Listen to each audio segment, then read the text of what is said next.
प्रतिकूल परिस्थितीत सुद्धा जीवन कसे जगावे याचे उत्तम उदाहरण म्हणजे हिमालयातील नाको गाव। शेतकऱ्यांनी आपल्या मेहनतीच्या जोरावर येथे नंदनवन फुलवले आहे। चला तर मग आज आपण ड्रोनच्या नजरेतून पाहूयात नाको गाव।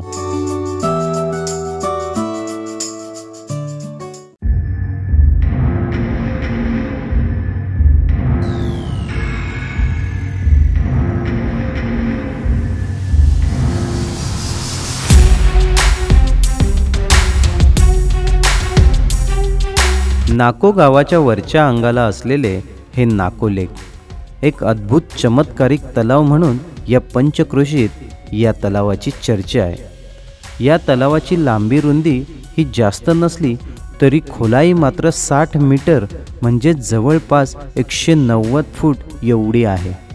11,893 फूट उंचीवर असणाऱ्या हे गाव आणि त्याच्या बाजूला असणारे हे नाको तलाव हे एवढ्या खोलीचं कसं या प्रश्नाची चर्चा मात्र समस्त भारतभर आहे।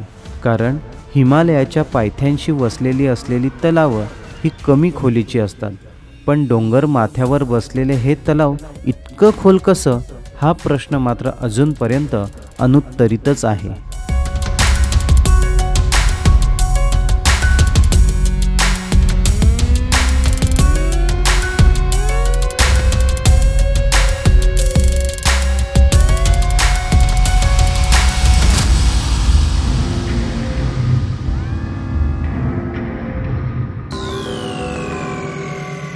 सगळीकडे बंजर असणाऱ्या या गावामध्ये तलावाच्या दुतर्फा मात्र झाडे बघायला मिळतात।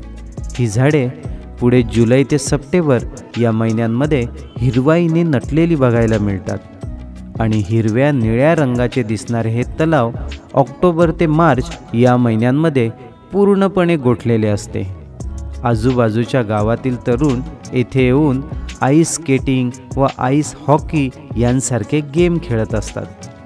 डिसेंबर महिन्यात तलावाच्या काठी नाको महोत्सव भरवला जातो, ज्यात अनेक तरुण एकत्र येऊन इथे स्पर्धा होतात। काय भारी वाटत असेल ना त्या स्पर्धा पाहताना।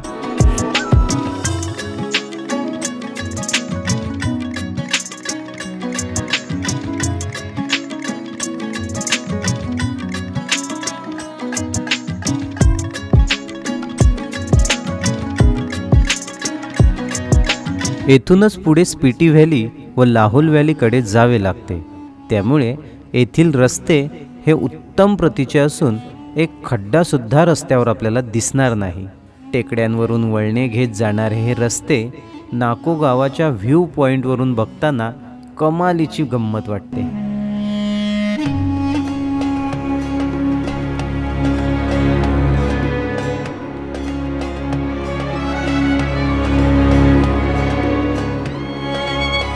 बंजर असणाऱ्या या टेकडीवर मात्र येथील शेतकऱ्यांनी प्रचंड मेहनत घेऊन एक कमालीची कामगिरी केलेली आहे। डोंगर माथ्यांवरून बर्फाचे वितळलेले गोड पाणी हे सतत खाली येत असते। ते पाणी आपल्या शेतांकडे यावे यासाठी मोठे मोठे चर खोदून वाया जाणारे हे पाणी आपल्या शेतीकडे वळवलेले आहे।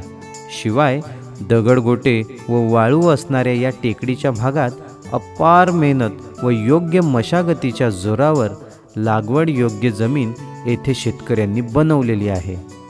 जून ते सप्टेंबर या महिन्यांमध्ये शेतीची कामे चालतात। मटार हे या शेतकऱ्यांचे मुख्य पीक असून नाको येथे उत्पादित केलेले मटार हे समस्त हिमाचल प्रदेश राज्यात नाको मटार म्हणून प्रसिद्ध आहेत।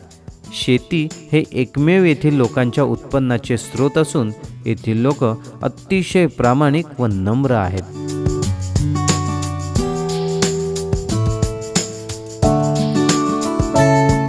गावाच्या अगदी वर एक पॉइंट आहे, तेथून आपण संपूर्ण नाको तलाव आणि बहुतेक गाव पाहू शकता। तुम्हाला सरोवराची अप्रतिम छायाचित्र घेण्यात जर स्वारस्य असल्यास या पॉइंटवर अजिबात जाणं मिस करू नका, कारण इथून मिळणारे शॉट्स हे कमालीचे भारी आहेत। त्याशिवाय नाको आणि मल्लिंग ही दोन्ही गावं आपण एकाच ठिकाणावरून पाहू शकतो। हा 5 मिनिटाचा ट्रेक आहे आपण जर कधी नाकोला गेलात तर या व्ह्यू पॉइंटला जरूर भेट द्या.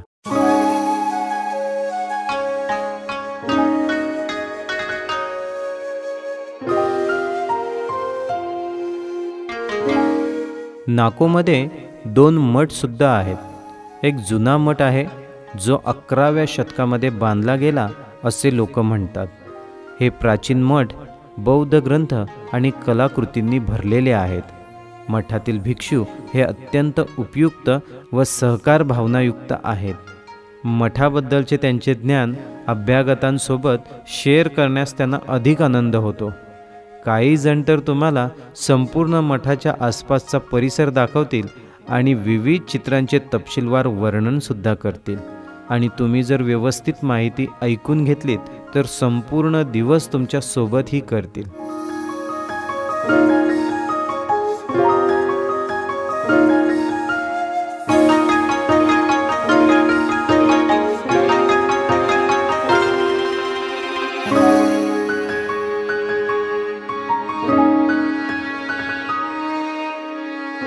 अशा प्रकारे मित्रांनो, आज आपण नाको व्हिलेज व नाको तलाव हे पाहिलं. हे नाको व्हिलेज आपल्याला कसं वाटलं हे मला कमेंट करून जरूर कळवा. आत्ता आपण या व्हिडिओचा करूयात एंड. भेटूयात पुढील व्हिडिओमध्ये. तोपर्यंत तुम्ही स्वतःची काळजी घ्या. आपल्या चॅनलवरील वेगवेगळे व्हिडिओ पाहत राहा. लाईक करा, शेअर करा, सबस्क्राईब करा. थँक्यू.